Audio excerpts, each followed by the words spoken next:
I, male 32, married my first wife, Olivia, 32, name changed, at the age of 24. We were young when we fell in love. At the time, I thought that she was a perfect woman, but boy was I wrong. One moment, I thought we were madly in love, but she didn't give it a second thought when she left me for a wealthy businessman. That's when I realized what she really wanted from me.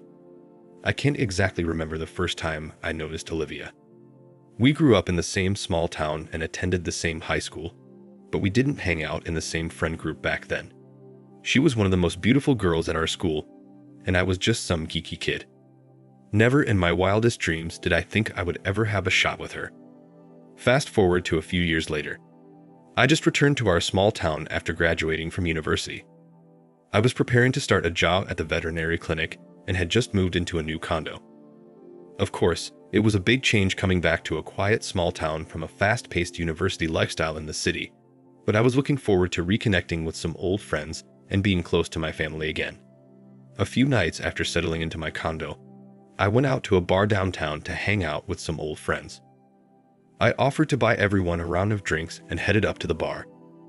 As I got closer to the bar, I noticed that there was something very familiar about the bartender. It took me a moment to recognize who it was, but then it hit me. That beautiful girl I used to see in the hallway every day in high school was now a woman. "What's your poison, honey?"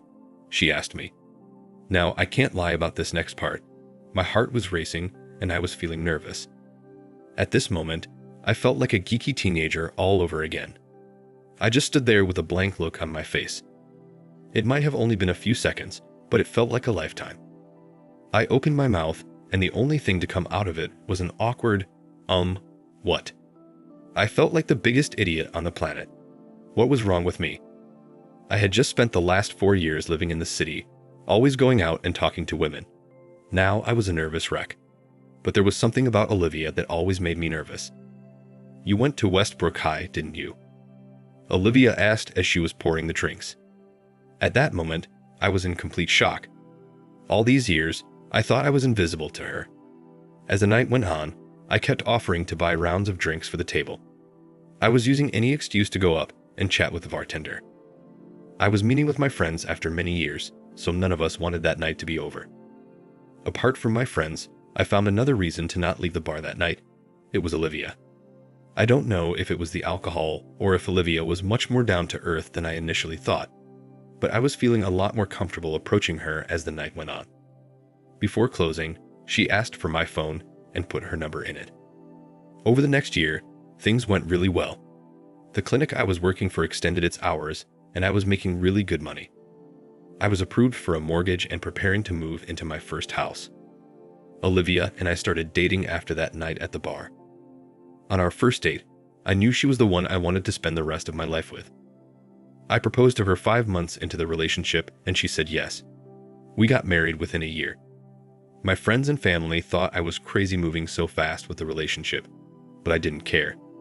The first few years of our marriage seemed like a dream. I made enough at the clinic to support us both. We weren't millionaires or anything, but it was enough to pay the bills and get by. Olivia had left her job at the bar once we got married. She told me she wanted to take some time off work and focus on her art. This seemed strange to me at first because she had never shown interest in painting, drawing, or anything of the sort, but I wanted to be a supportive husband. She didn't get a stroke of luck with her art passion, but she was called by her ex-boss for part-time bartending work during peak season and major bookings. She was good at her job and loved it too, but she didn't want to do it full-time. We were good for a couple years until one day her old boss from the bar called her again. This time, it was a big corporate event taking place in town. CEOs and business owners from all over the state were traveling to our small town for investment and expansion of their businesses. It was a month-long summit. Olivia's boss needed some skilled and seasoned employees for that event, and hence she was called in for it temporarily. She too readily agreed to it because the pay was really good. I didn't think anything of it at first, but I started to feel like something wasn't right a few weeks into the gig. Olivia was working every single night, and she was staying out later than usual. It was usual for bartenders to wrap their day post-midnight, so I didn't bat an eye. For the first few days, she was home by 3 a.m. After a week, One morning, my alarm went off at 7 a.m., and Olivia wasn't in bed next to me. I checked my phone and saw there was a text message from her saying that it was the last night of corporate events, the people were staying late, and she had no idea when she would be done. After all, these were some big shot customers willing to put out a lot of money. I didn't mind, thinking it was just one time. However, as the days passed, her schedule got me suspicious. She used to leave her work at 8 a.m., and on most days, she wasn't home until then. By the time I came back home, she was already gone. It was more than 4 or 5 days since I had seen her. I asked her what time she was getting back home, and she said 9 a.m., but I checked the CCTV footage on my house. According to it, she used to come home in the afternoon by 12 p.m. Surprisingly, she didn't look tired when she came home. Also, no bars are open in the morning, or at least they don't let the night shift employee continue during the day. I was always a trusting husband, but this didn't feel right. So in the 4th week, I decided to leave for work at 9 a.m., but she wasn't home by then. I decided to clear the air and put an end to my thoughts. Hence, I went to the hotel where she was put up. It was a 5-star hotel where the business summit was happening, and Olivia's company got the contract of managing the bar and the bartending service for that event. On my way, I got her a berry smoothie, knowing they were her favorite, and a fresh croissant. I was going to drop it off for her at the bar. When I arrived, the bar was closed. The doors were locked, the lights were off, and the place was dead quiet. I went to the reception of that hotel asking about the bar. The receptionist gave me a look for asking about the bar at 10 a.m. in the morning. She told me that the bar closes at 1 a.m. sharp. I inquired that there was a business summit going on, and for that reason, if it was possible that the bar section of that hotel was running until morning. She got perplexed at my question and said that the bar closes at 1 a.m. sharp and cut me off. I sounded creepy to her, maybe. Before this moment, something in the back of my mind was telling me she had been lying. I just didn't want to believe it. I texted Olivia asking where she was. She said she was at the bar. I sent her a picture of me standing in front of the closed bar and asked her to come out wherever she was so that we could talk this out. She said that she would reach home in an hour. I had something important at work, so I had to go to the office, but I was distracted most of the time. I texted Olivia not to leave the house until we had further conversation. I rushed home after wrapping up my work. As I reached home, Olivia's car was in the driveway. I somehow sensed that things were not going to be the same when I walked through that door, but I wasn't expecting the surprise that I got. When I stepped through our front door, I could tell something was different about our house. I was never one to pay attention to the little details. That was always Olivia's thing, but something was off. She was sitting at our kitchen table. She looked stiff and uncomfortable, the look of someone who had news she didn't want to share. That's when I noticed 3 packed suitcases behind her. She wasn't saying anything at first, which made me very uncomfortable. I don't know if she couldn't figure out the words to say, or if she was just waiting for me to say something first. Every second felt like an hour as I asked her about the packed suitcases. That's when she started crying. She tried to tell me that she got an opportunity she couldn't pass on and was leaving to chase her dream. Her voice was trembling, and she couldn't make eye contact with me. That told me everything she was saying was a lie. I could feel my blood boiling the more she lied. I'm usually mild-tempered, but something about the person I trusted the most lying to me set me off. Out of frustration, I slammed my hand on the table and yelled at her to speak the truth. During our 2-year marriage, this was the only time I'd ever raised my voice to Olivia. But being lied to can bring out the worst in a person. That's when she came out with the truth. I almost wish I had never had to ask to hear it, because I can still remember the pain to this day. My wife was leaving me for one of the businessmen she met at the bar, some millionaire that lived upstate. It is 5 years since then.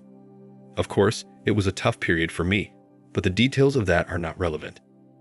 I sold the house we were living in and moved into a nicer neighborhood, got married to a beautiful and ambitious woman named Kara, and we have a baby boy. Life is good, so why talk about the ex? For the past few years, Olivia has been nothing but a distant memory, but out of the blue I got a text from her that she was back in town and wanted to meet. I ignored her messages, but she pinged me nonstop saying that it was something urgent. Here's the thing, I didn't want her back in my life. But I was also wondering what this urgent thing was that she wanted to talk about. I decided that I could give her the benefit of doubt and agreed to meet up with her for a coffee. When I first arrived at the coffee shop, I saw her sitting in a booth waiting. She smiled as soon as she noticed me. For a brief moment, I thought maybe all she wanted was forgiveness. At first, she tried to play it off cool. She made small talk like anyone would when they were catching up with someone they hadn't spoken to in years, but I noticed she was up to her old games. As she talked about moving back into town, she would look for excuses to move closer to me or to touch my hand. I would inch away or brush her off, but I could tell she thought she could win me over. I moved back from her and told her to stay put in her limits. I could see her cheeks turn pink as she realized I wouldn't crack. She said she missed me. I knew this wasn't true. It took her an instant to decide to leave our marriage when an established millionaire paid her an ounce of attention. Not once over the past 5 years as she tried to reach out to me. That's when I told her to cut the crap and tell me the reason for her urgent meeting request. She started crying, and for the first time, I didn't feel bad seeing her in pain. This was just a sliver of the emotional pain she caused me when she left. She said that she knew that she betrayed me and I hate her. But I was the only person she could turn to. She was right. I did hate her. But I still cared for her as a person, as weird as that sounds. A part of me did not want to know what her deal was and why it involved me. I asked her what did she want from me. She asked me to lend her some money, $5,000 to be exact. You see, her millionaire boyfriend never put a ring on her finger. When he started hooking up with his hot new assistant, he gave Olivia the boot. Now, she doesn't have a dime to her name. It seems like karma caught up with her after all. I don't know why I was so surprised that this was the reason she asked to meet up. When we were together, I was too blinded by love. But once she left, I realized what purpose I served her. You see, she never actually noticed me when we were kids, but that night at the bar, she overheard my friends and me catching up. She heard all about the good job I was starting in my new condo. Hell, after a few beers, I probably even let it slip how much money I was making. She only saw dollar signs and a man simple enough to fall for charm. Of course, I retrospect to all these only after she left. I had no intention of giving her a loan, but I was curious what she had to say, so I asked her the reason she needed the money. She filled me in on all the details of where her life was now. When her relationship ended, she came back, hoping to stay with her parents until she figured things out.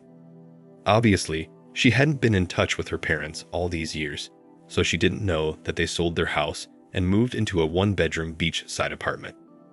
She told me that she needed the money to restart her life, rent an apartment, etc. She also wanted some money to cover expenses while working on a painting that she hoped to sell to a trendy gallery in the city. Of course, I asked her if the gallery had agreed to commission her. She mentioned wanting to focus on art during our marriage, but during the whole 2 years, she never created a single painting or anything. To be fair, I didn't know if she could paint or not. I have never seen a piece of her work. She admitted that she hadn't spoken to anyone from the gallery. She was planning on creating a piece that she could sell to them. This was typical for her, thinking that she could just walk into a place and immediately impress them just because she existed. Immediately, I denied her. I wasn't rude about it. I didn't say any of the cruel thoughts that were invading my head. Instead, I told her the truth that I had just had a kid and I was paying off a mortgage, so I didn't have that kind of money to spare right now. She bargained for $3,000, but I didn't give in. She began to explain how she was worried about having nowhere to stay. The bar she used to work at was under new management and didn't need any help. Whatever she was trying to sell, I wasn't buying it. If she wanted to explore herself, she could do it with her own money.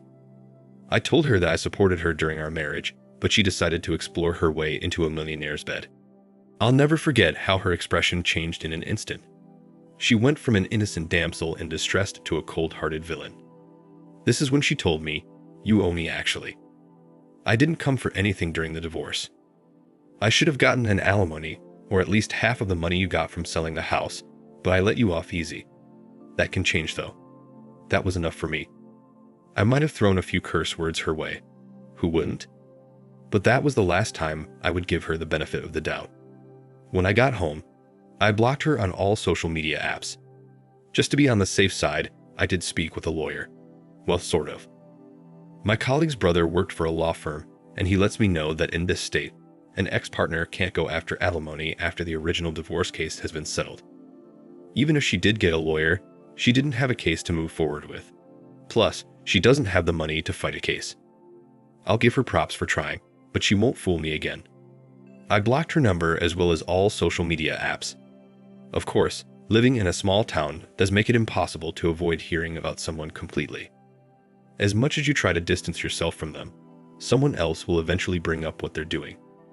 I was told she moved upstate to stay with one of her old high school friends. Luckily, she won't be around to sink her claws into my life anymore. If she wants to play games, they'll have to be on someone else's board.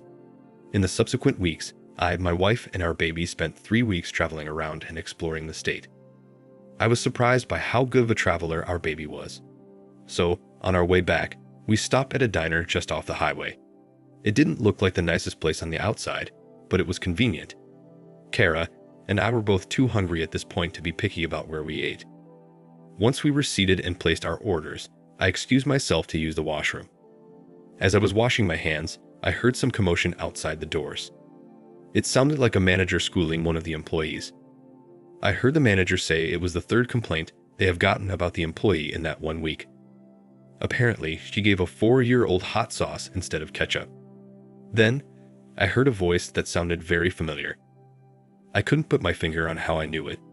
It was Olivia, apologizing to the manager for the last chance, promising to mend her ways. Okay, in any other situation, I would have waited outside the washroom for the conversation to be over. As an employee getting scolded by their boss doesn't need any more humiliation added on top, but this was something I wanted to see. As I was drying my hands, I could hear her manager calling her irresponsible and lazy. He also rebuked her for keeping her section unattended and dirty, giving her the last warning. I opened the washroom door and stepped into the restaurant hallway at the exact same time the manager warned her that it was her last warning, and one more mistake, she would be out of the job. The look on her face at this moment was something I will never forget. I'm probably the last person she wanted to see when her manager said those words. I didn't say anything to her, although her manager did seem slightly embarrassed that a customer overheard him tell off an employee. He came to her table to apologize and offered Kara and I a dessert on the house. Now, I wasn't expecting much out of that little diner, but getting free pie and seeing my ex-wife being held accountable for her behavior was well worth it. I'll have to give that place a good review always. My family and career deserve all of my focus moving forward.